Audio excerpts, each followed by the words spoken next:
Thank you doctor Arun. இந்த event வந்து doctor Arun தான் இன்றைக்கி எல்லாம் பண்ணணும்னு சொல்லி நாங்கள் எல்லாம் அக்ரிமெண்ட் போட்டிருந்தோம். என்னை இருந்தாலும் லைனில் இறக்கி விட்டு கண்டிப்பாக பேசணும்னு 15 நிமிஷம் பேசணும்னு கூப்பிட்டாரு. ஸோ சகோதர சகோதரிகளை, 2 groups are getting closed. One is the miracle signs and wonders. That was the second group opened by us. The third one, supernatural troop. These 2 groups are being closed at the end of the first year. எப்படின்னா ஒரு group வந்து ஒரு வருஷம்தான் இருக்கணும்னு AC சொல்லியிருக்கிறாரு. அதாவது இப்போ இருக்கிற சர்ச் சிஸ்டத்தில் பர்மனண்ட்டாக 30-40 வருஷம் ஒரே சபை, ஒரே பாஸ்டர், ஒரே சீட்டில் உட்காருதாங்க. That's not God's plan. அது இயேசுவோட திட்டமே கிடையாது. ஒரு குழந்தை வளர்ந்த உடனே என்ன லெவலுக்கு எந்திரிச்சு நடக்க துவங்குது, பள்ளிக்கூடம் போகுது, காலேஜ் போகுது, அடுத்தது வேலைக்கு போகணுன்னு ஆசைப்பட்றோம். வேலைக்கு போக துவங்கினோன்னா அடுத்தது கல்யாணம் முடித்த உடனே நம்ம கேட்குறோம், வயிற்றில் புள்ள பூச்சி இருக்கான்னு கேட்குறோம். 1 வருஷம் 2 வருஷம் ஆனவுடனே சிலர் சீக்கிரமாகவே கேட்குறாங்க. ஆனால் 40 வருஷம் சபைக்கு போய்கிட்டு இருக்காங்க. 40 years people are going to a particular church, or 30 years they are going to a particular church. But வயிற்றில் புள்ள பூச்சி இருக்கா, do you have a child அப்படின்னு கேட்டால் nobody asks. But in real life we ask, do you have a child? You got any problem? Let's go for prayer, or let's go for artificial system. We start asking. But in the church we are not asking. And God has selected us to bear fruits. John 15:16, யோவான் 15:16, நான் உங்களை தெரிந்து கொண்டேன். எதுக்கு தெரிந்து கொண்டேன்?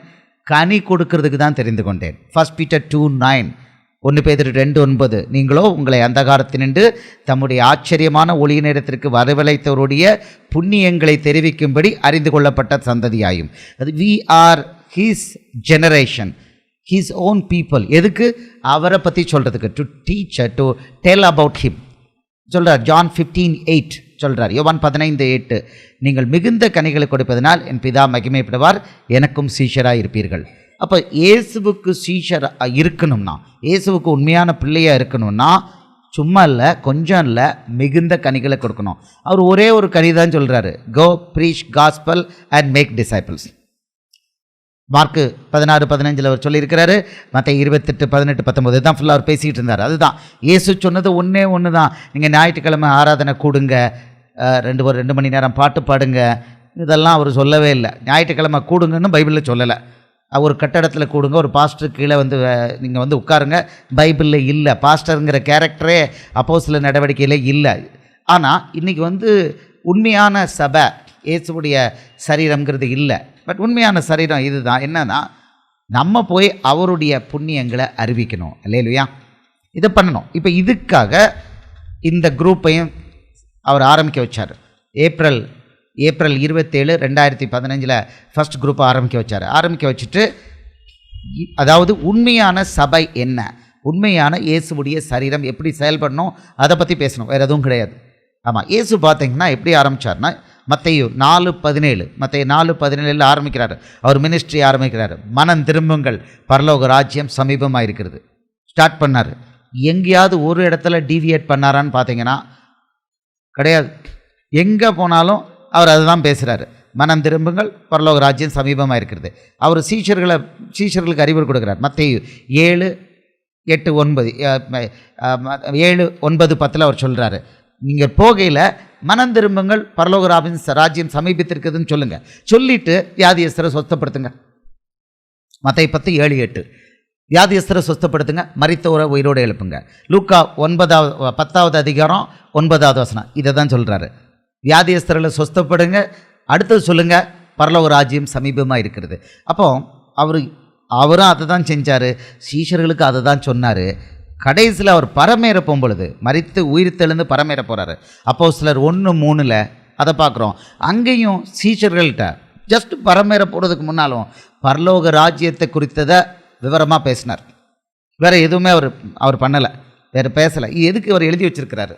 எதுக்கு எவ்வளோ எழுதி வச்சுருக்கிறாருன்னா, நம்ம புது சப்ஜெக்ட்னு போய் தலைக்குப்புற விழுந்துடக்கூடாது, புது ப்ரொசீஜர். ஆனால் இப்போ என்னாச்சு, உலகம் முழுக்க இயேசுவுடைய சரீரமாகிய சபைன்னு சொல்கிறாங்களே தவிர இந்த வேதத்தில் உள்ளபடி அங்கே இல்லை. அவர் அழகாக சொன்னார். வேதத்தில் 2 பேரும், ரிதீஷும் பிரதரன் சொன்னாங்க, வேதத்தின்படி எல்லாரும் போய் சுவிசேஷத்தை பிரசங்கம் பண்ணணும், புது ஆளுக்கு ஞானஸ்தானம் கொடுக்கணும். இப்போ ஞானஸ்தானம் கொடுக்க முடியுமா யாராவது? அதுக்கு தனியாக குவாலிஃபிகேஷன் வச்சுட்டாங்க. பரலோக ராஜ்யத்தை அவங்க எல்லாம் இழுத்து மூடியிருக்காங்க. அன்றைக்கி பரிசேயர் சதிசேயரை பொறுத்து இயேசு சொன்னார், நீங்களும் பரலோகத்துக்கு போக மாட்டீங்க, பரலோகத்துக்கு போகிறவனையும் நீங்கள் கதவை அடைக்கிறீங்க அப்படின்னார். போக விடாமல் கதவை அடைக்கிறீங்க. இன்றைக்கி உலகம் முழுக்க இந்த கட்டடங்களில் செயல்படுகிற இந்த போலி சபை சிஸ்டம் என்ன பண்ணுதுன்னா, பரலோக ராஜ்யத்தை கதவை போட்டு இழுத்து மூடி வச்சுருக்கிறாங்க. இதை திறக்கிறதுக்கு தான் இயேசு என்ன பண்ணியிருக்கிறாரு, ரிதீஷ் பிரதர் எக்ஸ்பிளைன் பண்ணார். ட்ரூப் சர்ச் வீட்டிலையே 5 பேர் 10 பேர் இருந்து இயேசுவை ஆராதிக்கணும். ஞாயிற்றுக்கிழமைக்கு எந்த மவுஸும் கிடையாது. பைபிள் படி ஞாயிற்றுக்கிழமை பரிசுத்தமான நாள் கிடையாது, அதெல்லாம் பொய் கிடையாது. பைபிளில் ஏசப்பாவும் சொல்லலை, அப்போஸ்தலர்களும் ஞாயிற்றுக்கிழமையை ரொம்ப பரிசுத்தமாக அனுசரித்ததாக வரலாறு கிடையாது, பைபிளில் இல்லை. இன்றைக்கி நடக்கிறது அவ்வளவும் பொய். அப்படின்னா நீங்கள் எந்த தினத்துலையும் உங்களுக்கு பிடிச்ச தினத்தில் நீங்கள் என்ன பண்ணலாம், 10 பேராக சேர்ந்து கூடி ஆராதிக்கலாம். இப்போ எங்கள் வீட்டில் நாங்கள் ஆரம்பிச்சிருக்கிறோம். வியாழக்கிழமை ஆஃபீஸ்லாம் முடித்து வந்த பிறகு எல்லோரும் வந்தோடனே வியாழக்கிழமை நாங்கள் கூடுறோம். ஒரு 15 பேர் கூடுறோம், இங்கே வீட்டிலே கூடுறோம்.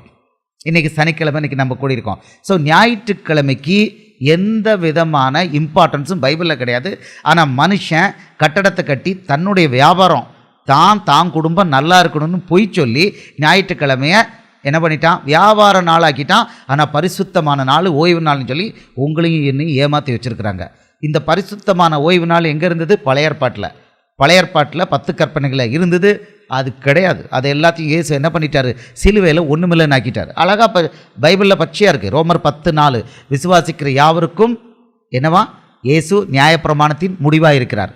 கிளியராக சொல்லிட்டார், நியாயப்பிரமாணம் க்ளோஸ்ட் அப்படின்ட்டார், சிலுவையில் க்ளோஸ்ட். எபேசியர் 2:14-15 எபேசியர் 2:14-15 சொல்கிறாரு, கிறிஸ்து நியாயப்பிரமாணத்தை எப்படி பண்ணாராம், தன்னுடைய சரீரத்தினால கிழிச்சு தூக்கி துறப்பட்டார்.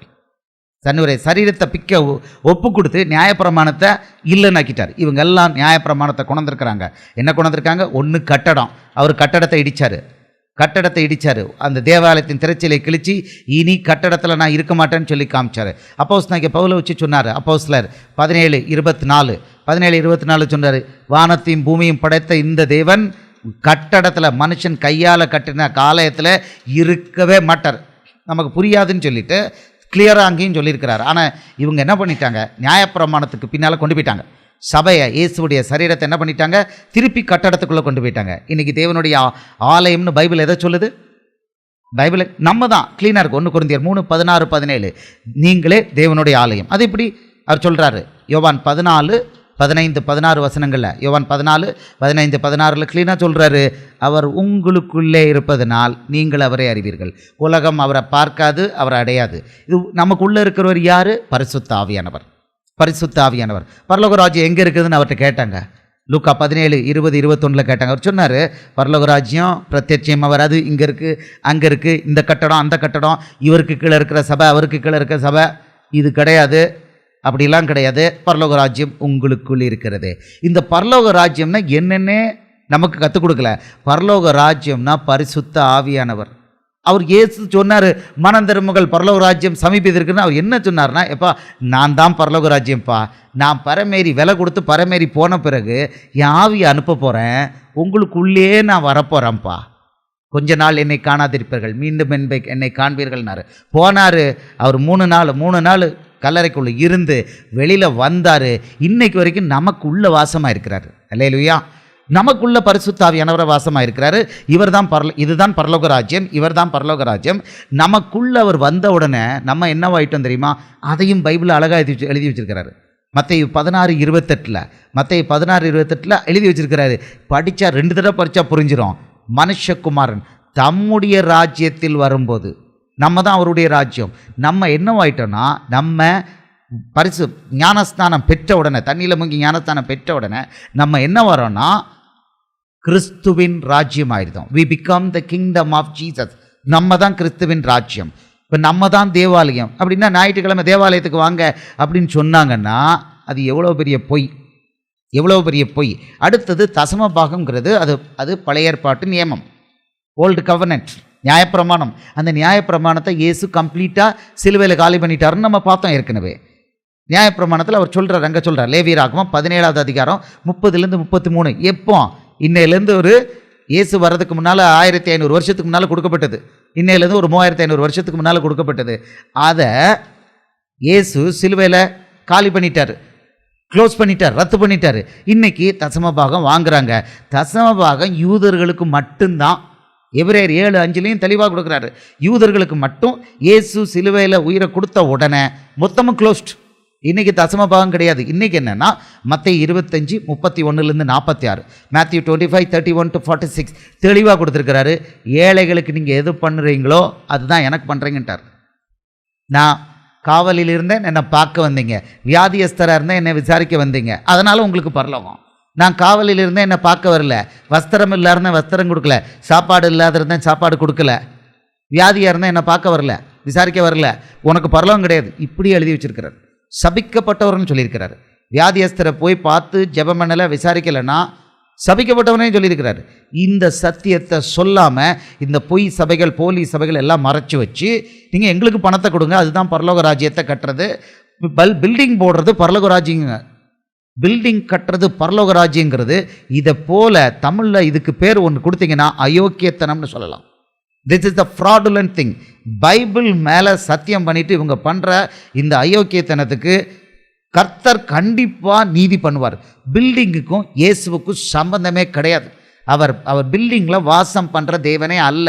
இயேசுனாலே நம்ம இருதயத்தில் வாசம் பண்ணுறவர். அல்லேலூயா.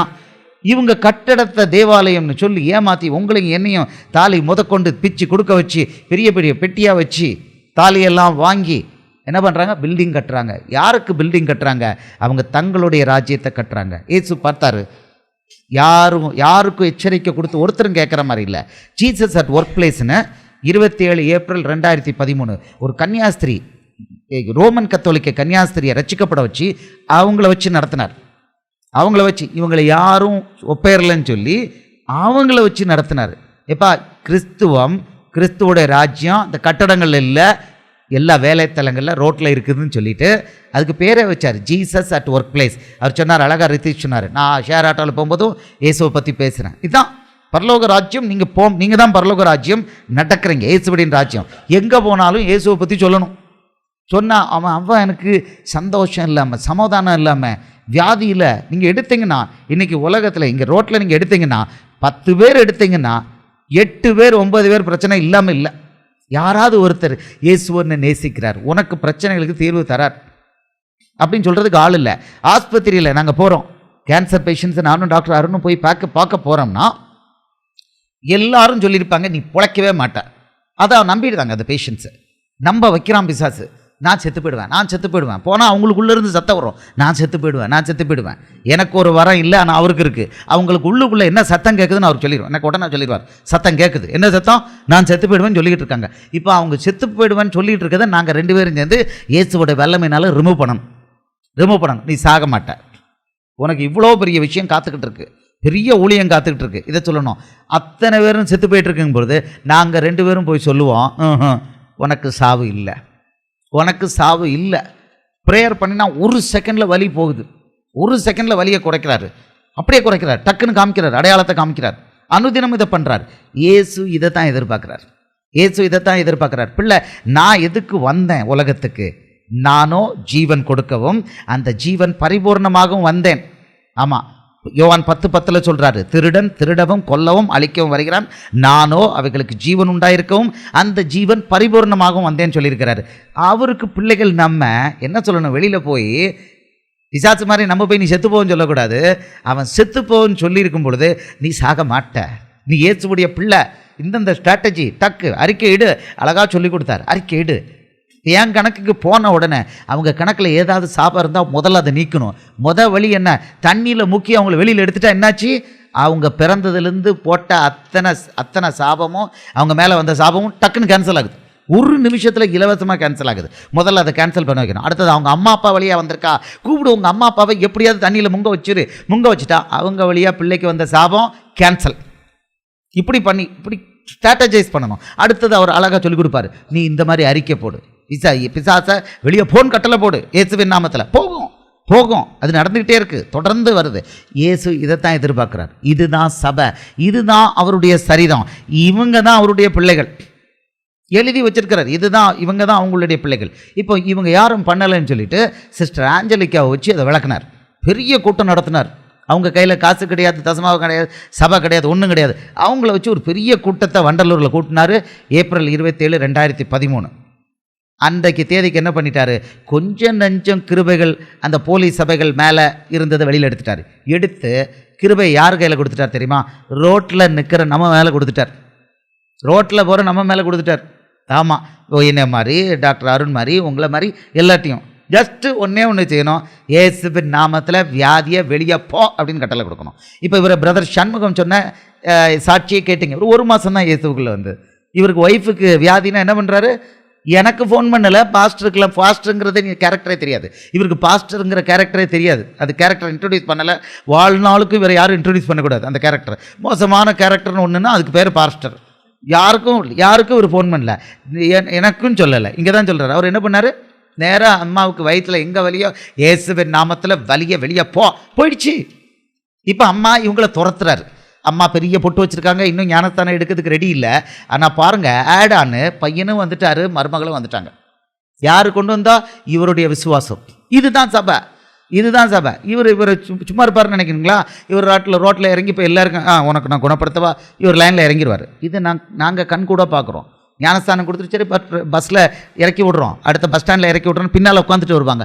அவங்களுக்கு கால் வரும்போது சொல்லுவாங்க, வரும் அங்கேருந்து ஃபோனில் பின்னால் சீட்லேருந்து கேட்கும், இயேசுவின் நாமத்தில் உனக்கு இருக்கிற வைத்த வெளியே போ, நல்லா இருக்குது வேலை, அவ்வளோதான். அப்புறம் நான் கார் ஓட்டிகிட்டே கேட்பேன், மகளே நீங்கள் கேளுங்க, வைத்த வலி சரியாக போச்சானா அதையும் கேளுங்க, சரியாக போச்சு, இவ்வளோதான். இது அப்போ தான் ஞானஸ்தானம் எடுத்துகிட்டு வெளியில் வர்றாங்க. வெளியில் வந்த உடனே கமாண்ட் கொடுக்குறாங்க. இந்த கமாண்டை ஓகே நமக்கு இயற்கை கொஞ்சம் இது கொடுக்குது, வெடி போட்டு சந்தோஷத்தை தெரிவிக்க. ஓகே, இப்போ பாருங்கள், இந்த மாதிரி கமாண்டு கொடுக்க வைக்கிறதுக்கு இந்த கட்டடத்தில் போகிற சபைகளில் போகிறவங்களுக்கு இந்த கமாண்டு சொல்கிறதுக்கு இயேசுடைய வல்லமையை பயன்படுத்துறதுக்கு கற்றுக் கொடுக்குறாங்களா? கற்றுக் கொடுக்குறதில்ல. இதெல்லாம் கற்றுக் கொடுக்கறதுக்கு தான் என்ன பண்ணிட்டாரு, அந்த ஜீசஸ் அட் ஒர்க் பிளேஸில் அவருடைய கிருபை எடுத்து பிள்ளைகளுக்கு போட்டுட்டேன், என் பிள்ளைகளுக்கு எல்லாம் சொல்லி அவங்களுக்கு வல்லமை சொல்லினார். இப்போது அது கரெக்டாக ஒரு வருஷம் 2013னா 2 வருஷம் கழித்து 2015 ஏப்ரல் 27 என்னை முதல் குரூப் ஆரம்பிக்க வச்சார். குரூப் வீட்டுக்குள்ளே. அந்த நேரத்தில் கவர்மெண்ட் என்னை வெளியே போகக்கூடாதுன்ட்டாங்க, வீட்டுக்குள்ளே தான் இருக்கணும். வீட்டுக்குள்ளே இருந்து மினிஸ்ட்ரி பண்ணுறதுக்கு வாட்ஸ்அப் குரூப், குரூப் ஜீசஸ் அப்படின்னு ஒரு குரூப் ஆரம்பிக்க வச்சார். ஃபஸ்ட்டு ட்ரூப் ஆரம்பித்தார். அது அப்படியே வளர்ந்து 6 குரூப் ஆச்சு. அப்புறம் கூப்பிட்டாரு, எந்த குரூப்பும் நீயும் அவங்கள மாதிரி கட்டி போடக்கூடாது. கொஞ்ச நாளில் என்ன பண்ணிட்டுறாங்க, உமாசங்கர், பிரதர் உமாசங்கர், டாக்டர் அருண், எதுக்கு எடுத்தாலும் நாங்களா ஏற்றுக்கிறது, இந்த ஜோலி இருக்கக்கூடாது. என்ன பண்ணணும், பிள்ளை வெளியே வளர்ந்து வந்தோம்னா கல்யாணம் முடித்து வெளியே ஓடிப்போ அப்படின்னு போடுற மாதிரி, இந்த ஆம்பிளிக்கல் கார்டை கட் பண்ணி விடுற மாதிரி சொல்லிட்டாரு. 1 வருஷம்தான். 1 வருஷத்துக்குள்ளே இந்த வல்லமை அவங்களுக்குள்ளே வெளிப்படலைன்னா பிரித்து விட்டுரு, அவ்வளோதான். ஆமாம், கழுகு மாதிரி அவ்வளோதான், தூக்கி தூர போட்டுருணும், அது வாட்டுக்கு பறக்கணும். அல்லேலூயா. அதுக்கு மேலே நீங்கள் வைக்கக்கூடாது. நம்மளும் என்னாச்சு, அவங்கள மாதிரியே குரூப்பை வளர்த்து எங்கிட்ட 2000 பேர், 5000 பேர், 40,000 பேர். எதுக்கு 40,000 பேர் நரகத்துக்கு கொண்டு போகிறதா? நரகத்துக்கு போகிற கோஷ்டிக்கு தலைவர்களா? விட்டுரு அப்படின்ட்டார். எல்லாரையும் பிரித்து விட்டுரு, நான் பார்த்துக்கிறேன். அவங்க தனியாக தவங்கும் போது நான் பார்த்துக்கிறேன்ட்டார் ஆவியானவர். அல்லேலூயா. நாங்கள் கிளியராக ஃபஸ்ட் குரூப்பை க்ளோஸ் பண்ணிட்டோம். இன்றைக்கி miracles group okay net failure. அதாவது உண்மையான சபைக்குள்ள, உண்மையான இயேசுடைய அந்த உத்தரவுகளுக்கு கீழ்ப்படியாமல் போய் இயேசு வெளியிலேருந்து ஒரு அதாவது பலவான்களை வெக்கப்படுத்துறதுக்கு பலவீனமானவர்களை அவர் தெரிந்து கொண்டார். 1 கொரிந்தியரில் 1:17 என்ன பார்க்குறோம். அப்படி பலவீனமானவர்களை தெரிந்தெடுத்து இதை அனௌன்ஸ் பண்ணிவிட்டு வீட்டில் சபையை ஆரம்பிக்கணும். ஒரிஜினல் சபை எங்கே இருந்ததுன்னா, இயேசுடைய சபை எங்கன்னா வீட்டில் தான். இந்த கட்டடத்தில் இருக்கிறது சபை இல்லை. கட்டடத்தில் தனியாக இயங்கிறது சபை இல்லை, வீட்டில் தான் இருந்தது. சபை முழுக்க இருந்தது சபை வீட்டில் இருந்தது. வீட்டில் இருந்து அது வெளியில் வந்தவொடனே தான் வேண ஆரம்பிச்சது. அவங்க இயேசுடைய ராஜ்யத்தை கட்டுறதுக்கு பதில் தங்கள் சொந்த ராஜ்யத்தை கட்ட துவங்கிட்டாங்க. அப்பா கிட்டேருந்து அது பிள்ளைக்கு போகுது. இது மாதிரி பைபிளில் கிடையவே கிடையாது. பைபிளில் கிடையாது. இங்கே பார்த்தீங்கன்னா இந்த இடத்துல அவருக்கு தான் முக்கியத்துவம். எனக்கு அவர் டைம் கொடுத்துருக்காரு, அதனால் நான் பேசுகிறேன். நான் முடியாதுன்னு இன்றைக்கி உங்களை தான். அவர் எனக்கு ஆவிக்குரிய மகன் மாதிரி எனக்கு அவ்வளோ ரெஸ்பெக்ட் பண்ணுறேன் அவர். ஏன்னா அவருக்கு என்னோட அதிகமாக இயேசு வல்லமை கொடுத்துருக்காரு. நான் ரொம்ப பெருமைப்படுறேன். அதனால் நீங்கள் நடத்துங்க. You are the fittest person to run, நான் இல்லை அப்படின்னு சொல்லி அங்கேயே உட்காந்துட்டு நீங்கள் தான் நடத்தணும். என்னையை கூப்பிட்டுட்டு வந்து நடத்துகிறார். நீங்கள் 15 நிமிஷம் பேசுங்கிறார், வேறு வழி இல்லை அப்படின்னு சொல்லி. இருந்தாலும் குரூப் க்ளோஸ் ஆகுது அப்படிங்கிறதுக்காக இப்போ மற்றவங்க என்ன பண்ணுறாங்க, தாம் பிள்ளை தாம் மனைவி தான் முதல்ல லைனில் இருக்கிறாங்க, வேறு யாருக்கும் எதுவும் கிடையாது. இது பைபிளில் இல்லை. அப்போது உண்மையான சபையை, இயேசுவுடைய சபையை உருவாக்குறதுக்காக அந்த ஜீசஸ் அட் ஒர்க் பிளேஸை 2013 ஏப்ரல் 27 நடத்தினார். அதுக்கு பிறகு அதில் வேலை பார்த்த எனக்கு இப்போ எப்படின்னா, வாட்ஸ்அப் சபைகளை ஆரம்பித்து ஒரு எல்லாருக்கும் ஒரு முன் உதாரணத்தை ஆரம்பிக்க வச்சார். ஃபஸ்ட்டு ட்ரூப்பில் அவர் வந்தார், டாக்டர் அருணும் வந்தார். அப்போ நான் அனௌன்ஸ் பண்ணேன், எனக்கு இந்த வல்லமைகளை இயேசு கொடுத்துருக்காரு. கொஞ்ச நாளில் பார்த்தேன், அவர் என்னோட ஓவர்டேக் பண்ணியிருக்காரு. அனௌன்ஸ் பண்ணினேன், என்னோட அவருக்கு தான் வல்லமை கூட. அல்லேலூயா. இந்தந்த விஷயத்துக்கு அவரை தான் நீங்கள் கூப்பிடணும்னு அனௌன்ஸ் பண்ணேன். இன்றைக்கு வரைக்கும் அதே ஸ்டாண்டு தான். எனக்கு ப்ரேயரில் டாக்டர் அருணுக்கு இன்னும் வல்லமையை கூட்டி கொடுங்க, எனக்கும் கொஞ்சம் வல்லமையை கொடுங்க. ஃபஸ்ட்டு அவருக்கு தான் கேட்பேன். நம்ம கேட்கணும், அடுத்தவங்களுக்காக கேட்கணும். ஒரு அப்பாவுடைய உள்ளம் வேணும், ஆமாம், தகப்பனாருடைய உள்ளம் வேணும். அப்போது இதை இயேசு உண்டாக்கி இந்த வாட்ஸ்அப் வழியாக, சபை வழியாக என்ன பண்ணினார்னா, அற்புதங்களை போட வச்சார். வரிசை அற்புதங்களை போட வச்சார், டெஸ்டிமோனிஸ். மற்ற இந்த கட்டட சபைகளில் ஒன்றும் கிடையாது. இங்கே பார்த்தா அற்புதங்கள் ரொம்ப அசால்ட்டாக நடக்கும். இதை பண்ண வச்சுட்டு வருஷத்துக்கு ஒரு வருஷம் எண்டில் க்ளோஸ் பண்ணணும். பிரித்து விட்டுரு, அவங்க என்கிட்ட கனெக்ட் ஆகணும், உங்கள்கிட்ட கனெக்ஷன் இருக்கக்கூடாது, வெட்டி விட்டுரு அப்படின்ட்டார். ஸோ குரூப்பை வெட்டி விட்டோம். கரெக்டாக அந்த ஏப்ரல் 27 இந்த வருஷம் முடியும் பொழுது அந்த மாதம் முடிவில் க்ளோஸ் பண்ணிட்டோம். இப்போ இந்த மாதத்தில் 2 குரூப்பு 1 இயரை முடிச்சிருக்குது. ஒன்று மிராக்கல் சயின்ஸ் அண்ட் ஒண்டர்ஸுங்கிற குரூப்பு, 2வது சூப்பர் நேச்சுரலுங்கிற குரூப்பு. அதனால் போஸ்ட்போன் பண்ண விரும்பலை. எந்த மாதத்தில் அது முடிஞ்சிருக்கோ அந்த மாதத்தில் 30ஆம் தேதி கணக்கு வச்சு நாங்கள் இன்றைக்கி அனாயிண்டிங் செஷன் வச்சு நாளைக்கு ஈவினிங் அது க்ளோஸ் ஆகுது. 2 குரூப்பையும் க்ளோஸ் பண்ணிடுவோம். அல்லேலூயா. சொந்த ராஜ்யத்தை கட்ட அனுமதிக்கக்கூடாது. ஆமாம், இட்ஸ் வெரி ஈஸி. அதாவது நார்மலாக அவங்க எல்லாம் பிரதர் ஃபென்டாஸ்டிக் சொல்கிறத கேட்குறதுக்கு நல்லா இருக்கும், ஆனால் வளர மாட்டாங்க. வெட்டி விடும்போது என்ன பண்ணுவாங்க, ஐயோ நமக்கு இப்படி டெய்லி ஒரு ப்ரீச்சிங் வந்துட்டு இருந்ததில்ல, நம்மளே பைபிளை இப்போ கரெக்டாக ஒழுங்காக படிக்கணும், நம்மளே ராத்திரி ஜெபம் பண்ணணும், நடுராத்திரி ஜெபம் பண்ணணும், நம்ம அடுத்து இந்த வேலை பார்க்கணும். ஆவியானவர் அழைத்தவர் உண்மையுள்ளவர், அதை பண்ணியாகணும். ஸ்ட்ரிக்டாக பண்ணுறோம். அப்படி பண்ண போய் எங்கள் மேலே கிருபை எப்படி இருக்குன்னா, எங்கள் மேலே கிருபை வல்லமைக்கு மேலே வல்லமையை கொடுக்குறாரு. இங்கே 2 க்ளோஸ் பண்ணுறேன்னா, யாரோ ஒரு ஆள் 150 குரூப் ஆள்களை வச்சு எங்கள்கிட்ட கேட்காம குரூப்பில் சேர்க்குறாரு. ஆச்சரியமாக இருக்குது. ஒரு குரூப்பை க்ளோஸ் பண்ணால் 2 குரூப் அங்கே கொடுக்குறாரு. யார் எவருன்னே தெரியாது. இங்கே ப்ரீச்சிங் க்ளோஸ் ஆகிருக்குது, அங்கே கொடுக்குறோம் இதே ப்ரீச்சிங், யாருன்னு தெரியாது. அவன் இயேசுவும் தெரியல, ஒன்றும் தெரியல, பைபிளும் தெரியல, அவனுக்கு பிரசங்கம் போகுது. அவன் கண்ணை திறந்து பார்க்குறான், வாட் இஸ் திஸ், இது மாதிரி சாட்சியெல்லாம் வருது. அங்கே ஒரு இப்போ மீட்டிங்க்கு அங்கேருந்து டாக்டர் அருண் கூப்பிட்றாங்க, திருநெல்வேலிக்கு வாங்க. குட், அல்லேலூயா. இப்போ இன்றைக்கி 2 க்ளோஸ் பண்ணுறோம், குரூப் க்ளோஸ் பண்ணுறோன்னா எங்களுக்கு தெரியும், எங்கேருந்தோ அடுத்த 2 குரூப்பை எங்களை ஆட் பண்ணுவார். எங்கள்கிட்டலாம் கேட்க மாட்டாங்க, அவங்களே ஆட் பண்ணிடுவாங்க. இதுதான் இயேசுவுடைய நடத்துதல். நம்ம மனுஷ மூளைக்கு உள்ளே வராது. ஆச்சரியமானது. இப்போது நான் சொல்லிக்கிட்டு இருந்தேன், இயேசு முதல்லேருந்து கடைசி வரைக்கும் என்ன பண்ணார், பரலோக ராஜ்யத்தை பற்றி மட்டும்தான் பேசினார். நாங்கள் முதல்லேருந்து இதுதான் பேசிக்கிட்டு இருக்கோம். இன்றைக்கி 1.5 வருஷம் கழிச்சும் நாங்கள் இதைத்தான் பேசுகிறோம். அடுத்தது ஒரு இயேசுவோட வருகை தாமதிச்சா 15 வருஷம் கழிச்சினாலும் நாங்கள் இது ஒன்று தான் பேசுவோம், மேக் டிசைபிள்ஸ். பரலோக ராஜ்யம்னா ஆத்மாதாயம் பண்ணு, மேக் டிசைபிள்ஸ். அற்புதங்கள் அடையாளங்கள் இல்லைன்னா நீ இயேசுவுடைய பிள்ளை இல்லை. இந்த வார்த்தையை மட்டும் தான் பேசுவோம், இதைத்தான் பேசுவோம் தவிர புதுசாக பேச மாட்டோம். புதுசாக பேசுனா அப்போஸ்தலர் 17ஆவது அதிகாரத்தில் பார்க்குறாங்க, அந்த அத்தனை பட்டணத்தில் உள்ளவங்க நூதனமானதை கேட்குறதுலையும் பேசுகிறதுலையும் தான் பொழுது கழிச்சாங்க. இப்படி தான் இன்றைக்கி இருக்க சபைகள், அப்படி தான் போலி சபைகள் அதில் தான் இருக்குது. இயேசுவும் சரி, அப்போஸ்தலர்களும் சரி, பரலோக ராஜ்யத்தை பற்றி பிரசங்கத்தை தவிர, பரலோக ராஜ்யம்னு என்ன, இயேசு ஒருவரே மெய்யான தெய்வம், அவரால் அன்றி ரட்சிப்பு கிடையாது. அவரை நீங்கள் விசுவாசித்தீங்கன்னா பரலோகம் மட்டும் இல்லை, இந்த உலகத்தில் அவரை போலவே நீங்கள் அற்புதங்கள் அடையாளங்க பண்ணுவீங்க. அப்படி பண்ணலைன்னா இயேசு உங்களுக்கு உள்ளே இல்லைன்னு அர்த்தம்.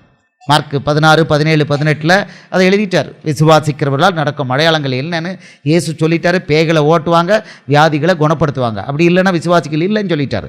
இப்போது இந்த லெவலில் இருக்கும் பொழுது நீங்கள் வந்திருக்கீங்க இன்றைக்கி. உங்களை சும்மா நாங்கள் அழைச்சனால இல்லை நீங்களே அழைத்தனால இல்லை, இயேசு திட்டம் போட்டு கொண்டிருக்கிறார். அல்லேலூயா. திட்டம் போட்டு கொண்டிருக்கார். உங்களுக்குள்ள கட்டுகளை உடைச்சிடுவார். ஏதாவது கட்டுகள் இருந்தால் உடைச்சிடுவார். மகா நிஷா அழுதுகிட்டே சாட்சி சொன்னாங்க. சிங்கப்பூர்லேருந்து ஒரு சகோதரி, அவங்களுக்கு இயேசு இந்த வசனத்தை கொடுக்குறாருன்னு எனக்கு டெக்ஸ்ட்டில் அனுப்பிட்டாங்க. அல்லேலூயா. உங்கள் துக்கம் சந்தோஷமாக மாறும்னு மகளுக்கு வந்து ஒரு வார்த்தையை இயேசு கொடுக்குறாரு, கொடுங்க அப்படின்னு சொல்லிக்கிறாரு. அப்போ உலகம் முழுக்க இதை பார்த்துட்டு இருக்கிறாங்க ஒவ்வொருத்தரும். அப்போ ஒவ்வொருத்தருக்குள்ள துக்கத்தை சந்தோஷமாக மாற்றுறதுக்காகத்தான் இயேசு இங்கே கொண்டிருக்கிறாரு. இங்கே இயேசு இருக்கிறாரு. நாங்கள் இந்த கூட்டத்தை நடத்தலை, அவர் பிளான் போடுறாரு, நாங்கள் வேலைக்காரர்கள் செய்யினா செய்வோம், அவ்வளோதான். இடது பக்கம் வலது பக்கம் போக மாட்டோம். ஆமாம், டிஸ்பர்ஸ் பண்ணிடுவோம். இப்போ நான் ஒரு காரியத்தை உங்களுக்கு சொல்லிவிட்டு முடிக்க விரும்புகிறேன். இப்போ பைபிளில் பழைய ஏற்பாடு புதிய ஏற்பாடு 2 இருக்குது. இயேசு சொல்கிறாரு, பழசையும் புதுசையும் நீங்கள் மிக்ஸ் பண்ணினீங்க பரலோக ராஜ்யத்துக்கு போக முடியாதுங்கிறார். பழசை நீங்கள் இன்ட்ரடியூஸ் பண்ணிங்கன்னா லூக்கா 5:39 சொல்கிறாரு, பழசை நீங்கள் கொடுத்தீங்கன்னா பழைய ரசமே போதும், புதுசு வேண்டான்னு சொல்லிடுவாங்கன்னு சொல்கிறார். அதுக்கு முந்தின 2 வசனம் 3 வசனத்தை படித்து பார்த்துக்கோங்க. புதுசோட பழசை சேர்த்தா என்னவாகுமா, ரசம் சிந்தி போகும், துருத்தி கிழிஞ்சு போகும். க்ளீனாக சொல்லியிருக்கிறாரு. அப்போ தெளிவாக இயேசு சொல்கிறாரு, அவர் கொண்டு வந்தது புது ரசம். அதை புது துருத்தின்னு 2 தான் சொல்லியிருக்காரு. புது துருத்தினா கண்டெய்னர். அதில் என்னென்னா அவர் 2 கமாண்ட்மெண்ட் கொடுத்துருக்காரு. முதல்ல இயேசுவை நேசிக்கணும், மார்க்கு 12:30, இல்லைனா மத்தேயு 22:37-40 வரைக்கும். மத்தேயு 22:37-40 வரை முதல்ல இயேசுவை நேசிக்கணும், அடுத்தது பிறனை நேசிக்கணும். இதுதான் புது கண்டெய்னர், இதுதான் புதிய துருத்தி. இதை விட்டுட்டு பழைய ஏற்பாட்டில் போய் வேலை ப்ரீச் பண்ணிக்கிட்டார், சங்கீதத்துலேருந்து நீதிமொழிகள்லேருந்து ப்ரீச் பண்ணிக்கிட்டு இருந்தால் என்ன ஆகுன்னா, எல்லோரும் என்ன பழைய துருத்தியே போதுன்னு உட்காந்துருவாங்க. இந்த புதிய துருத்தியில் தான் என்ன வருது, பிறனை நேசிக்கணும்னு வந்திருக்கு. பிறனை நேசித்தாதான் போய் நிஷா மகளை பார்த்து நாங்கள் ஜெபம் பண்ணுறோம், வெளியில் போய் பார்த்து ஜெபம் பண்ணுறோம். அவங்க அழுகும்போது நாங்கள் அழுகிறோம், ஐயோ அப்படின்னு சொல்லி. அது பிறனை நேசிக்க. இது பழைய ஏற்பாட்டில் இல்லை. பழைய ஏற்பாட்டு ஏசாயா, எரேமியா, எசேக்கியேல் சொல்லிங்கன்னா கேட்க நல்லாயிருக்கும். ஆனால் மற்றவன் என்ன ஆறான், ஒரு இது இருக்காது, ஒரு கன்சர்ன் இருக்காது. மொத்தம் உலகமும் இன்னைக்கு கட்டுக்குள்ளே இருக்கிறதுக்கு காரணம் வேத வசனத்தை எல்லாரும் விட்டுட்டாங்க. சகோதரனே சகோதரியே, இந்த பழைய துருத்தியை நோக்கி போகாதீங்க. அது யாருக்குன்னா மத்தேயு 13:52 சொல்கிறாரு. மத்தேயு 13:52 அவர் சொல்கிறாரு, கை தேர்ந்த வேத பாரகனுக்கு மட்டும்தான், வேதத்தில் சிறந்தவனுக்கு மட்டும்தான் பழைய ஏற்பாடு புதிய ஏற்பாடு 2க்கும் போகணும். மற்றபடி நமக்கு ஃபஸ்ட்டு தேவை இயேசு கொடுத்துள்ள மத்தேயு, மார்க்கு, லூக்கா, யோவான் காஸ்பல்ஸ். அதில் தான் இயேசுடைய கற்பனைகள் இருக்குது. பிரதர் அழகாக சொன்னார். அவர் சொல்கிறாரு, யோவான் 14:15 சொல்கிறாரு, நீங்கள் என்னில் அன்பாக இருந்தால் என் கற்பனைகளை கை கொள்ளுங்கள். எங்கள்னு அவர் எங்கேயுமே சொல்லலை, என் 23வது வசனத்தில் சொல்கிறாரு, ஒருவன் என்னில் அன்பாக இருந்தால் என் வசனத்தை கை கொள்வான். நீ என் வசனத்தை கை கொள்ளு, பிதா உன்னில் அன்பாக இருப்பார், நாங்கள் உங்களுக்குள்ளே வந்து வாசம் பண்ணுவோங்கிறார். க்ளீனாக சொல்கிறாரு.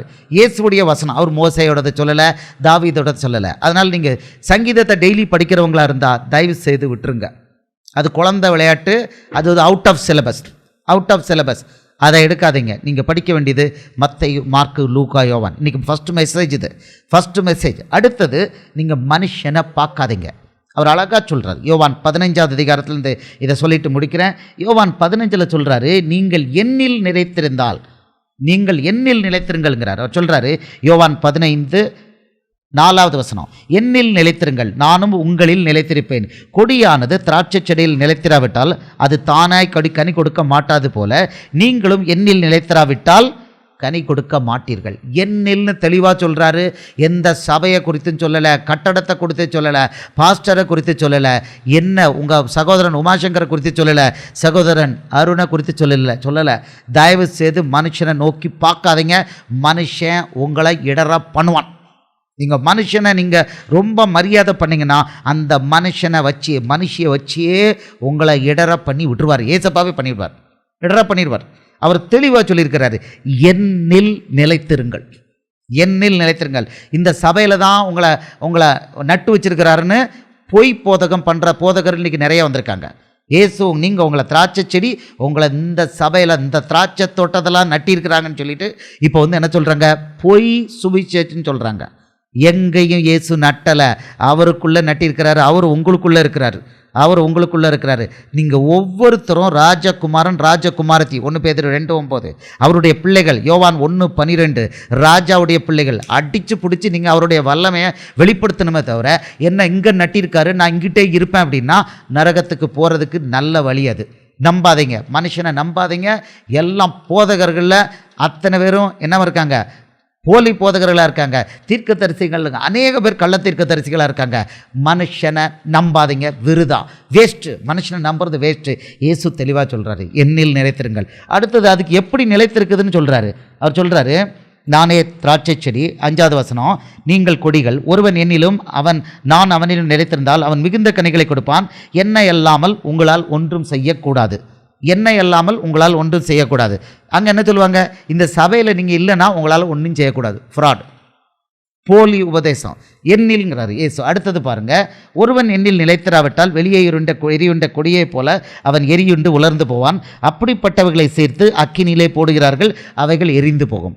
நான் சபைக்கு சண்டே போகிறேன், தசம பாகம் கொடுக்குறேன் அப்படின்னா ஒரு நாள் எரியுண்டு போயிடுவாங்க, அவ்வளோதான். Waste, completely waste. தசம பாகம் பைபிளில் இல்லை, ஞாயிற்றுக்கிழமை ஆராதனை பைபிளில் இல்லை, கட்டடத்தில் போய் ஆராதனை பண்ணணும் பைபிளில் இல்லை, பாஸ்டர்னு ஒரு கேரக்டருக்கு முன்னால் போய் டெய்லி உட்காரணும், வீக்லி உட்காரணும் பைபிளில் இல்லை. இதெல்லாம் போலி, கம்ப்ளீட்லி போலி. இயேசுவில் நிலைத்திருங்கிறார். அடுத்த சொல்கிறார், 7வது வசனம் சொல்கிறாரு, நீங்கள் என்னிலும் என் வார்த்தைகள் உங்களிலும் நிலைத்திருந்தால் நீங்கள் கேட்டுக்கொள்கிறது எதுவோ அது உங்களுக்கு செய்யப்படும். நீங்கள் என்னிலும் என் வார்த்தை உங்களிலும். ரொம்ப தெளிவாக சொல்கிறார். இயேசுவோட வார்த்தை எதில் இருக்குது? சங்கீதத்தில் இருக்கா? நீதிமொழிகள் இருக்கா? சொல்லுங்க மகள ராணி, சொல்லுங்க. சங்கீதத்தில் இருக்கா இயேசுடைய வார்த்தை? மத்தேயு, மார்க்கு, லூக்கா, யோவான், இந்த 4 தான் இருக்குது. கிளியராக எழுதியிருக்கிறாரு, என் வார்த்தை உங்களிலும் நிலைத்திருந்தால் நீங்கள் கேட்டுக்கிறது எதுவோ எல்லாம் செய்யப்படும். இதான் சத்தியம். அங்கே என்ன சொல்லுவாங்க, எங்களுக்கு சபைக்கு ஒரு கட்டுப்பாடு இருக்குது, அந்த கட்டுப்பாடுக்குள்ளே நீங்கள் இருக்கும். பைபிள் எங்கே இருக்குது? சபை ரெகுலேஷன் சொல்லுவாங்க, சபை விஷன். சபையோட விஷனுக்கு என்ன சொல்லுவாங்க? விஷனுக்கு தமிழில் என்ன சொல்லுவாங்க? Church vision. சபை தரிசனம். அவங்க சபை தரிசனம் என்ன இருக்குன்னா, வருஷத்துக்கு 200 பேர் ஞானஸ்தானம் கொடுக்குறது. 3000 பேர் சபையில், வருஷத்துக்கு 200 பேர். நானோ டாக்டர் அருணோ பிரதர் லைனலோ நீங்கள் ஒரு பிரதர் சண்முகம் போய் ஞானஸ்தானத்தை கொண்டுருவாங்கல்ல, இவங்களை பிடிச்சி முக்கிய எடுத்துட்டு அது கணக்கு காட்டிக்கிறாங்க. வருஷத்துக்கு 200. இதுதான் இவங்க சபை தரிசனம். இந்தியா 125 கோடி நாசமாக போய்கிட்டு இருக்கு. இவங்க தரிசனம் என்ன? 200. 3000 பேர் ஒரு நாளைக்கு ஒரு ஆளை போட்டால் ஒரு வாரத்துக்கு ஒரு ஆத்மாவை ஏர்ன் பண்ணால் எப்படி ஆகும் பாருங்கள். ஆனால் அவங்க தரிசனம் இப்படி போட்டு கம்ப்ளீட்லி சபைகள் பிசாசுடைய, இந்த போலி சபைகள், போதகர்கள் பிசாசு கையில் இருக்காங்க. ஆனால் இயேசு சொல்கிறாரு, க்ளீனாக சொல்கிறாரு, நீங்கள் என்னிலும் எங்கள் வார்த்தைகள் உங்களிலும் நிலைத்திருந்தால் நீங்கள் கேட்டுக்கொள்வது எதுவோ அது உங்களுக்கு செய்யப்படும். It will be done. இதுதான் வார்த்தை. அதை செஞ்சுட்டு நீங்கள் கேட்டிங்கன்னா பண்ணிடுவார். இப்போ நாங்களாம் அப்படி தான், ஏசு என்ன சொல்கிறாரோ பண்ணிடுவோம். க்ளோஸ்னா க்ளோஸ், கேட்கலாம் மாட்டோம். எங்களுக்கு கூட்டம் குறைஞ்சிரும். எங்களுக்கு என்னத்துக்கு கூட்டம் வேண்டி கிடக்கு? கூட்டம் இருக்கக்கூடாது. ஆமாம், இயேசுவுக்கு தான் கூட்டம் இருக்கணும், மனுஷனுக்கு கூட்டம் இருக்கக்கூடாது. மனுஷனுக்கு கூட்டம் எதிர்பார்த்தோம், நரகத்துக்கு லிஸ்ட்டு நம்ம பேரும் அதில் வந்துடும். அல்லேலூயா. அவர் சொல்கிறாரு. அடுத்தது 8வது வசனம், நீங்கள் மிகுந்த கனிகளை கொடுப்பதனால் என் பிதா மகிமைப்படுவார், எனக்கும் சீஷராயிருப்பீர்கள். அடுத்து சொல்கிறாரு, பிதா என்னில் அன்பாயிருந்து போல நானும் உங்களில் அன்பாயிருக்கிறேன், என்னுடைய அன்பிலே நிலைத்திருங்கள். கடைசி பகுதி இதுதான். கடைசி பகுதி ரொம்ப கவனமாக கேளுங்க, இந்த வார்த்தையை கவனமாக கேளுங்க. யோவான் 15:9 ரொம்ப பியூட்டிஃபுல்லாக 2 வசனத்தில் சீக்கிரட்டை அள்ளி கொடுத்துட்டு போயிருக்கிறார். அவர் சொல்கிறாரு, பிதா என்னில் அன்பாக இருக்கிறது போல் நானும் உங்களில் அன்பாக இருக்கிறேன். அப்போ தான் அன்பாக தான் இருக்கிறேன். ஆனால் அவர் கண்டிஷன் என்ன சொல்கிறாரு பாருங்கள். அவர் என்ன சொல்கிறாரு, என்னுடைய அன்பிலே நிலைத்திருங்கள். நீங்கள் என் அன்பிலே நிலைத்திருந்தால் தான் என்னுடைய அன்பு உங்களுக்கு கிடைக்கும் சொல்லிட்டு அதுக்கு விளக்கம் கொடுக்குறார், எக்ஸ்ப்ளனேஷன் கொடுக்குறார். சும்மா விடல, எக்ஸ்ப்ளனேஷன் கொடுக்குறார். நான் என் பிதாவின் கற்பனைகளை கைக்கொண்டு அவருடைய அன்பிலே நிலைத்திருக்கிறது போல நீங்களும் என் கற்பனைகளை கைக்கொண்டிருந்தால் என்னுடைய அன்பிலே நிலைத்திருப்பீர்கள். கொடுத்துட்டாரா? அல்லேலூயா. மறுபடியும் படிக்கிறேன், கொடுத்துற. எப்படி அவருடைய அன்பில் நிலைத்திருக்கிறது? சபைக்கு போகிறதா? கள்ள சபைக்கு, பொய் சபைக்கு போகிறதா? ஞாயிற்றுக்கிழமை போய் ஒரு ஆள் பேசுகிறத வாரம் போய் கேட்டுட்டு வரதா? இயேசு சொல்லலை. தசம பாகம் பைபிளில் புதிய ஏற்பாட்டில் கிடையாது. மறுபடியும் சொல்கிறேன், கிடையாது. இது இல்லை. ஆமாம். வெள்ளிக்கிழமை உபவாசம் பைபிளில் இருக்கா? கிடையாது. ஆமாம். பெண்கள் ஐக்கியம் பைபிளில் இருக்கா? கிடையாது. வாலிபர் கூட்டம் பைபிளில் இருக்கா? கிடையாது. விபிஎஸ் பைபிளில் இருக்கா? கிடையாது. சண்டே ஸ்கூல் பைபிளில் இருக்கா? கிடையாது. இங்கே பாருங்கள், குழந்தையும் உட்காந்து இங்கே தான் கேட்டுக்கிட்டு இருக்கு, சத்தியத்தை கேட்குது. சின்ன பிள்ளை முதல்லேருந்தே ராஜாவுடைய பிள்ளை ராஜ ஆகாரத்தை கேட்டுக்கிட்டு இருக்கு. இதுக்கு போய் என்னது A for apple, B for ball என்னத்தை சொல்லிக் கொடுக்க வேண்டியது இருக்குது? எடுப்பில் பிள்ளை என்ன பண்ணுது? ராஜ போஜனம் சாப்பிடுது. இது பிள்ளை என்ன பண்ணோம்? நிஷாவுடைய மகன் எங்கே போகும்? ஸ்கூலுக்கு போச்சுன்னா இந்த வார்த்தை அங்கிள் இப்படி தானே சொன்னார், இயேசுவின் நாமத்தில் முட்டு வலியே போன்னு சொன்னாரா? உனக்கு என்ன கீழே விழுந்துச்சா முட்டு வலிக்கா? அது அங்கே போச்சு. இயேசுவின் நாமத்தில் முட்டு வலியே போங்க. அவளுக்குள்ள தேவதூதன் உடனே எஸ் டன் அப்படின்னு சொல்லி முட்டு வலி போயிடும். ராஜ போஜனம். இதை போய் அங்கே யாராவது ஒருத்தருக்கு முன்னால் சண்டே ஸ்கூலுக்கு முன்னால் உட்கார வச்சா, சண்டே ஸ்கூல் டீச் பண்ணுறவனுக்கிட்ட ஒரு ஆவி கிடையாது, ஒன்றும் கிடையாது. அவனை கண்டா பேய் ஓடாது, இவன் அவனை பேயை கண்டா ஓடிக்கிட்டு இருக்கான். இவன் டீச் பண்ணி நம்ம புள்ள சண்டே ஸ்கூலில் என்னத்தை வாங்கி கிடைக்குது? ஏசு சொல்லியிருக்காரு 1 யோவான் 2:27 தெளிவாக சொல்கிறாரு. 1 யோவான் 2:27 நான் கொடுத்த அபிஷேகம் உங்களுக்கு போதிக்குது. அது மட்டும்தான் சத்தியம். மனுஷன் சத்தியம் இல்லை, மனுஷன் சத்தியம் போதிக்கவே மாட்டான். நாங்களும் தான். நாங்கள் வசனத்தை மட்டும் சொல்லிட்டு விடுறோம், வசனத்தை மட்டும் சொல்லிட்டு விடுறோம். அதுக்கு பிறகு வசனத்திலிருந்து நீங்கள் பிடிக்கணும். சத்தியம் உங்களை விடுதலையாக்கும். யோவான் 8:32 நானே வழியும் சத்தியம் இயேசு சொல்கிறாரு. யோவான் 14:6 இயேசு மட்டும்தான் சத்தியம், மனுஷன் கிடையாது, நானும் கிடையாது, டாக்டர் அருணும் கிடையாது. நாங்கள் சத்தியமே கிடையாது, இயேசு மட்டும்தான் சத்தியம். உங்களுக்கு இந்த வழியை காமிச்சு விட்றோம் பரிசுத்த ஆவியானவர் சொல்கிறத. அதுக்கு பிறகு ஒரிஜினலை படிங்க, பைபிளை படிங்க, மத்தேயு மார்க்கு லூக்கா யோவானை படிங்க. எங்களை பார்க்காதீங்க, தயவு செய்து எங்களை பார்க்காதீங்க. மனுஷனை பார்த்தா இடரில் அடைவோம். Please understand. மனுஷனை பார்த்தா இடரில் அடைவோம். ஆமாம், மனுஷனை பார்க்காதீங்க. பாருங்கள், அவர் அழகாக கொடுக்குறாரு. நான் என் பிதாவின் கற்பனைகளை கை கொண்டு அவருடைய அன்பிலே நிலைத்திருக்கிறது போல நீங்களும் என் கற்பனைகளை கை கொண்டிருந்தால் என்னுடைய அன்பிலே நிலைத்திருப்பார்கள். அவருடைய அன்பில் எப்படி அவரை நேசிக்கிறதுன்னு சொல்லி கொடுத்துருக்காரு. யோவான் 14:15-23 என்ன சொல்லியிருக்காரு? அவர் வசனங்களை கை கொள்ளணும். அவர் கற்பனை அங்கே தான் இருக்குது. கொடுத்துட்டு என்னுடைய சந்தோஷம் உங்களில் நிலைத்திருக்கும்படிக்கும் உங்கள் சந்தோஷம் நிறைவாயிருக்கும்படியும் இவைகளை உங்களுக்கு சொன்னேன். க்ளீனாக இந்த ரகசியத்தை உங்களுக்கு நான் சொல்கிறேன். இதுதான், உங்களுடைய சந்தோஷம் நிறைவாக இருக்கணும்னா என் கற்பனைகளை, நான் எப்படி என் பிதாவின் கற்பனைகளை நிலைத்திருக்கிறேனோ அதே போல் நீங்களும் என் கற்பனைகளில் நிலைத்திருங்கள். இவ்வளோதான். ஸோ பைபிளில் எங்கேயுமே பாஸ்டர் சொன்ன கற்பனை, சபை போலீஸ் சபை கொடுத்த கற்பனைகள் இல்லை, நான் ஒரு புக்கில் எழுதியிருக்கேன் கேட்டகிசன் புக்கு, அதுலேருந்து நிலைத்திருங்க அப்படின்னு சொன்னாங்கன்னா அவ்வளவுமே போலி, அவ்வளவுமே போலி. இயேசுடைய கற்பனை எங்கே இருக்குது? பில்லிகிராம் எழுதின புக்கில் இருக்கா? இல்லை இந்த சபை போதகர் எழுதின புக்லேயே இருக்குது? எந்த புஸ்தகத்தையும் படிக்காதீங்க தயவுசெய்து, பைபிளை தவிர. அதுவும் மத்தேயு மார்க்கு லூக்கா யோவான். உலகத்திலே பெரிய ஞானம் இதில் இருக்குது, மத்தேயு மார்க்கு லூக்கா யோவானில் தான் இருக்குது. ஏன்னா அவர் சொல்லியிருக்காரு மத்தேயு 12:42 அவர் சொல்கிறாரு, சாலமோனிலும் பெரியவர் இங்கே இருக்கிறார். உலகத்திலே ஞானிங்கிற பெரிய ஆளோட நான் தான் ஞானின்னு சொல்லியிருக்கார். 12வது அதிகாரம் 6வது வசனத்தில் சொல்கிறாரு, தேவாலயத்திலும் பெரியவர் இங்கே இருக்கிறார். இயேசு தான் டாப் மோஸ்ட்டு.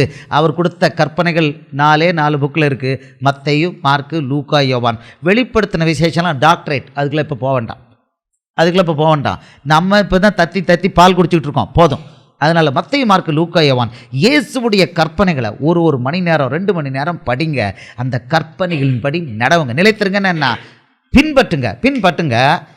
இன்னைக்கு இல்லை, நீங்கள் வருகைக்கு வர்ற வரைக்கும், தாமதிச்சா வருகை வர்ற வரைக்கும் இயேசு உங்களை வச்சு அனுதினமும் அற்புதம் பண்ணுவார்.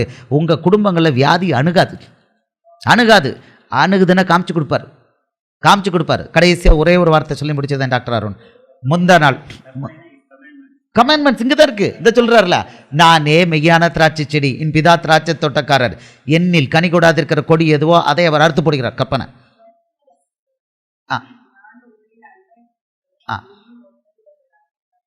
என்பதே என்னுடைய கற்பனை. அவர் கொடுத்துருக்காரு. நான் உங்களில் அன்பா இருப்பது போல நீங்கள் ஒருவர் அன்பாயிருங்கள் சொல்லியிருக்காரு. யோவான் 13:34-35 இதெல்லாம் சொல்லியிருக்கிறாரு. அடுத்தது நம்ம அவரோட 2வது கற்பனை என்ன? உங்களை நேசிக்கணும், உன்னை நேசிக்கிறது போல பிறனை நேசிக்கணும். இதுக்கு மேலே ஒரு கற்பனை இல்லை, நியாயப்பிரமாணம் இல்லை, தீர்க்க தரிசனம் இல்லைன்ட்டார். மத்தேயு 22:40 சொல்லிட்டாரு. இது எல்லா நியாயப்பிரமாணமும் தீர்க்க தரிசனங்களும் இந்த 2 கற்பனைக்குள்ளே அடங்கிட்டு. இது ராஜரீக ஆசா கற்பனைன்னு எதை சொல்கிறாரு? இந்த பிறனை நேசிக்கிறத சொல்கிறாரு. யாக்கோபு சொல்கிறாரு ராஜரீக பிரமாணம். அப்போ நேசிக்கணும் சகோதரனே சகோதரியே.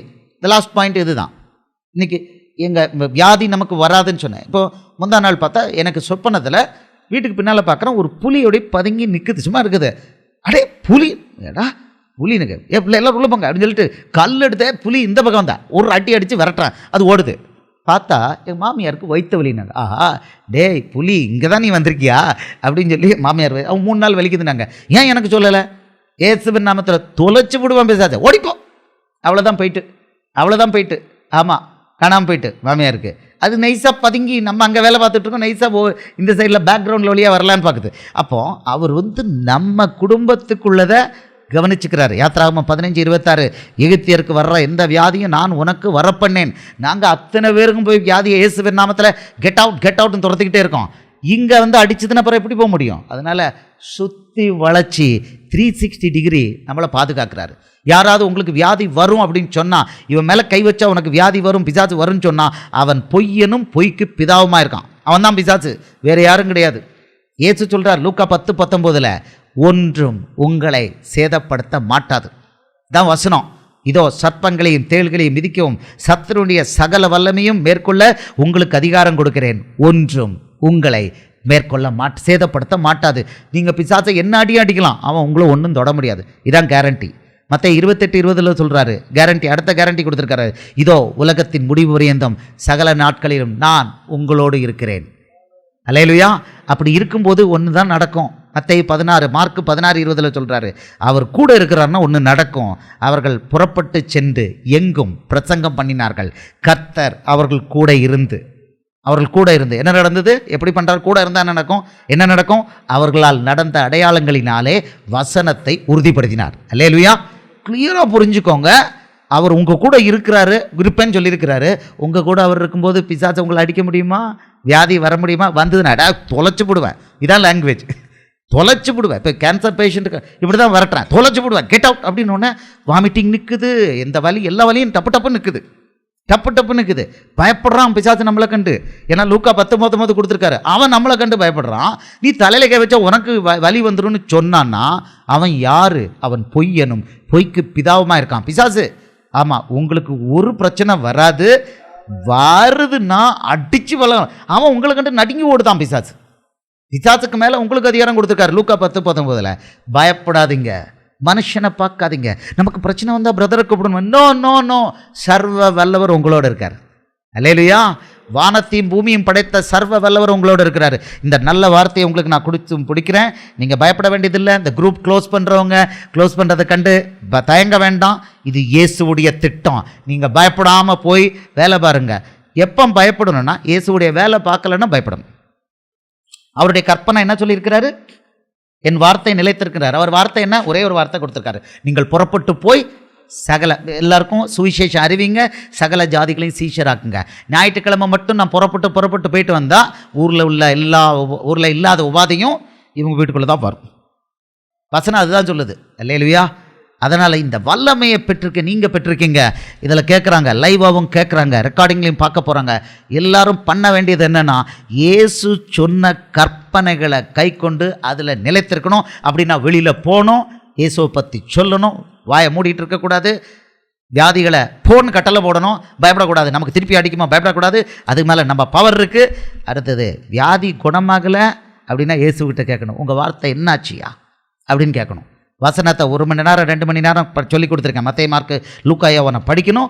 1 மணி நேரம் மத்தேயு 26:20 படி அதிகாலையிலையோ நைட்லேயோ ப்ரே பண்ணணும். எந்த நேரம்னாலும் ஒரு நேரம் ப்ரே பண்ணணும். ப்ரே பண்ணிவிட்டு அற்புத அடையாளம் நடக்கலாம் இயேசுகிட்ட கேட்கணும், உங்கள் வசனம் ஏன் என்கிட்ட வேலை பார்க்க மாட்டேக்கு அப்படின்னு கேளுங்க. நீங்கள் கேட்கவே வேண்டாம், அதுக்கு முன்னாலே பண்ணிடுவார். இப்போ உங்களை பொறுத்த வரைக்கும் நீங்கள் திருப்பி வீட்டுக்கு போகும்போதே அற்புதம் பண்ணலாம். அந்த வல்லமையோடு தான் உங்களை அனுப்புகிறாரு. அதுதான் இயேசுவுடைய வைராக்கியம். அல்லேலூயா. உங்களை எல்லாரும் இயேசுவுடைய நாமத்தில் வாழ்த்துதல் தெரிவித்து விடைபெறுகிறேன். இந்த group 2 group, miracle, science and wonder, super natural 2 ட்ரூப்பையும் இயேசுவின் நாமத்தில் வாழ்த்துக்கிறேன். நாங்கள் வாங்கய்யா, பக்கத்தில் வாங்கய்யா. நாங்கள் 2 பேரும் கொஞ்சம் பக்கத்தில் நீங்கள் ஜூம் இன் பண்ணிக்கோங்க. நாங்கள் 2 பேரும் இன்றைக்கி உங்களை விட்டு நாளைக்கு ஈவினிங் இந்த குரூப் விட்டு எக்ஸிட் ஆகிடுவோம். ஆனால் குரூப்பில் விட்டு தான் எக்ஸிட் ஆகிறோமே தவிர, நாங்கள் 2 பேரும் உங்கள் சகோதரர்கள். எந்த நேரமும் தேவை, யுத்தத்துக்கு தேவைன்னா வாட்ஸ்அப் மூலமாக எங்களை தொடர்பு கொள்ளலாம். யுத்தத்துக்கு நாங்கள் எப்போதும் உங்களோட இருக்கிறோம். வரிஞ்சு கட்டிட்டு வந்து இடிப்போம். Right brother? இடிப்போம். ஆனால் நீங்கள் வேலை பண்ணாமல் நாங்கள் எங்களுக்கு உடம்பை பாருங்கள், இந்த உடம்பை பாருங்கள் நீங்கள் கேட்டு வந்தீங்கன்னா we will not like it. We want to listen something. Yes brother, I baptized 20 people today. I baptized 30 people yesterday. இந்த ரிப்போர்ட் வேணும். இத்தனை பேரை குணப்படுத்தணும். இந்த ரிப்போர்ட் வரும்பொழுது அங்கிட்டு கொஞ்சம் காலில் கீழே விழுந்து கொஞ்சம் வலிக்குதுன்னா அப்போ நாங்கள் சந்தோஷப்படுவோம். புள்ள ஓடுது, கீழே விழுந்துருக்கு, ஓடும்போதே இயேசுவின் நாமத்தில் முட்டு வலியா போ அப்படின்னு கட்டளை போடுவோம். ஆனால் ஒன்றும் பண்ணாமல் வீட்டிலேயே உட்காந்துக்கிட்டு, பிரதர் எங்களுக்காக ஜெபம் பண்ணுங்க, என் குடும்பத்துக்காக ஜெபம் பண்ணுங்க, ஃபைனான்ஸ் வரணும் அப்படின்னு கேட்டிங்கன்னா நாங்கள் உங்கள் நம்பரை பிளாக்கில் போட்டுருவோம். அல்லேலூயா. உங்கள் நம்பரை வாட்ஸ்அப் எல்லாத்தையும் நாங்கள் பிளாக்கில் போட்டுருவோம். ஆமாம், நீங்கள் யுத்தம் பண்ணுங்க சகோதரனே சகோதரியே. பிளாக்கில் போட மாட்டோம். எங்களோட சேர்ந்து நீங்களும் யுத்த வீராங்கனைகள், நம்ம ஒரு டீமு. வெளியில் இருந்தாலும் நீங்கள் ஒரே டீம் தான். அதை யுத்தம் பண்ணாமல் எங்கள்கிட்ட வந்துட்டு மறுபடியும் குழந்தை போல் கேட்டிங்கன்னா 2 பேரும் ஒரே ஆவி க்ளீனாக பிளாக்கில் போட்டுருவோம். ஆனால் நீங்கள் பிளாக்கில் போடுற அளவுக்கு இருக்க மாட்டீங்கன்னு நாங்கள் விசுவாசிக்கிறோம். நீங்கள் யுத்தத்துக்காக தெரிந்தெடுக்கப்பட்டவங்க, இயேசுவால் தெரிந்தெடுக்கப்பட்டவங்க. ஓடுங்க. 200 பேர் 250 பேர் குரூப்பில் இருக்கீங்க. ஓடுங்க, பலத்த கிரியைகளை பரலோக ராஜ்யத்துக்கு செய்யுங்க. Go preach gospel, show the power of Jesus. Show the power of Jesus. The word has to work through you, through signs and wonders. Demons have to flee in front of you. Do that and we'll be proud as your spiritual parents. In the name of Jesus, we bless you all. Amen. Thank you, brother. So